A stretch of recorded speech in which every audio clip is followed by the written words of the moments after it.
Uma PEC no Senado Federal quer vetar poder do Supremo Tribunal Federal no TSE e entregar o controle ao Congresso Nacional. Repórter Janaína Camelo, de volta aqui ao Jornal Jovem Pan. Que PEC é essa? Explica pra gente. Mais uma PEC anti-STF no Congresso Nacional, é isso?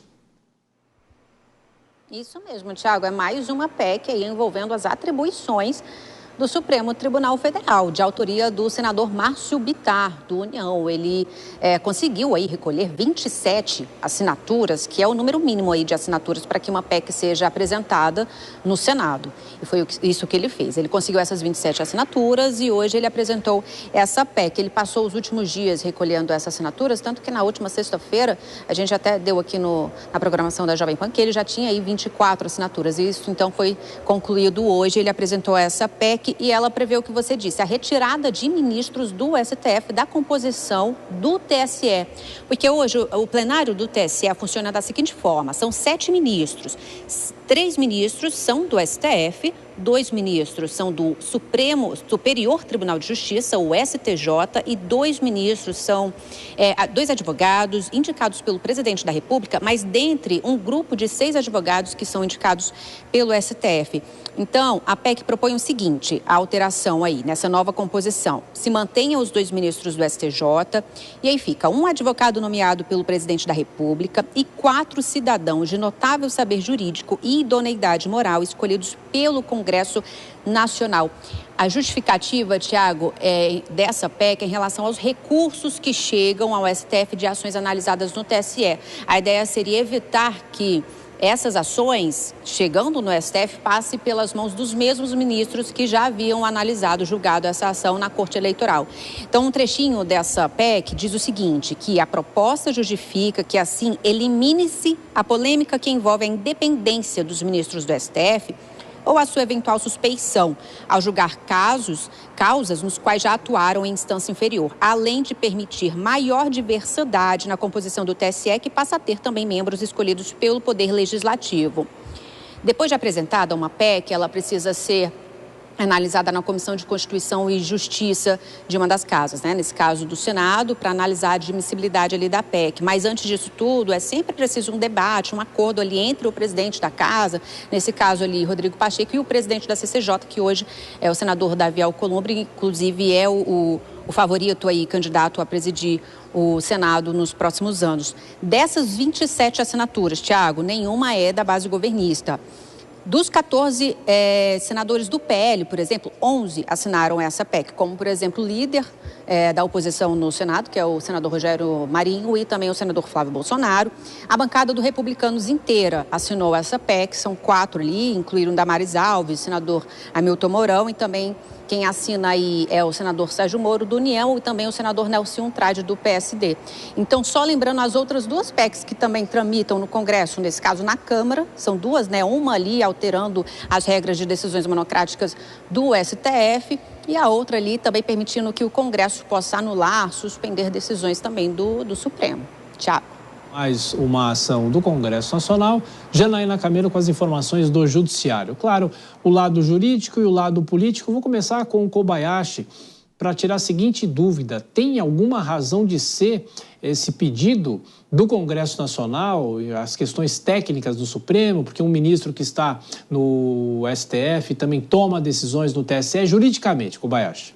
Vamos lá, Thiago. Teoricamente, o único argumento que faria sentido aí seria uma certa ofensa ao duplo grau de jurisdição, vez que parte dos ministros que julgam no TSE vão se deparar com algum recurso que tenha vindo do TSE para o Supremo Tribunal Federal, já que a gente está falando de 3 ministros, 3 ou 4, não me recordo agora, que compõem tanto o TSE quanto a Suprema Corte. Seria o único argumento que poderia fazer algum sentido. Mas no todo, no geral, não é uma proposta interessante, justamente pelo que se quer colocar no lugar.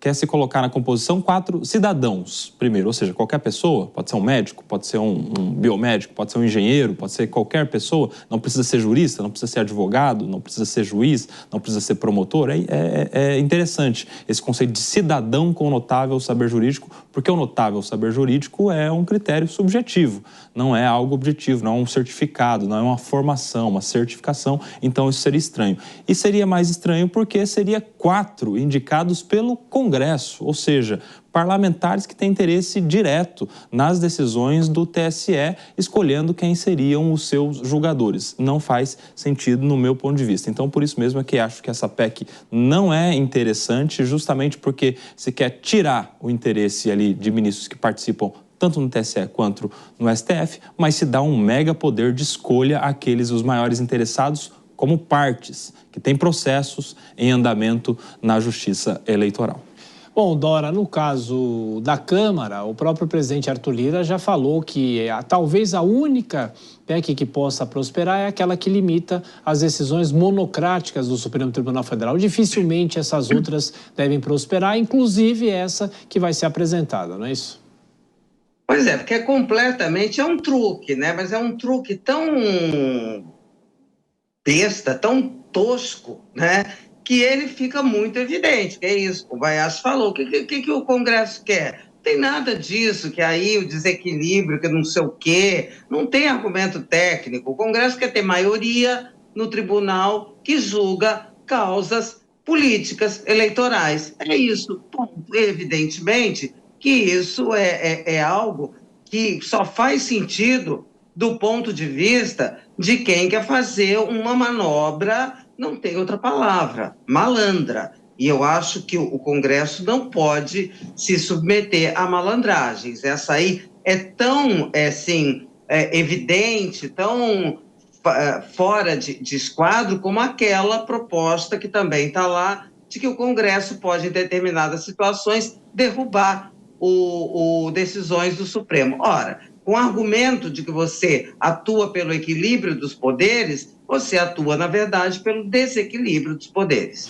Dora, e só mais uma dúvida. Essas matérias chegam no momento em que o Congresso Nacional, claro, já vinha discutindo antes, mas vem discutindo cada vez mais a sucessão de Arthur Lira e também a do presidente do Senado, Rodrigo Pacheco, que é o presidente do Congresso Nacional. Isso pressiona o próximo presidente? Pode ser que, dependendo de quem seja o próximo presidente da Câmara, por exemplo, essas matérias podem ter mais sucesso para prosperar no Congresso Nacional?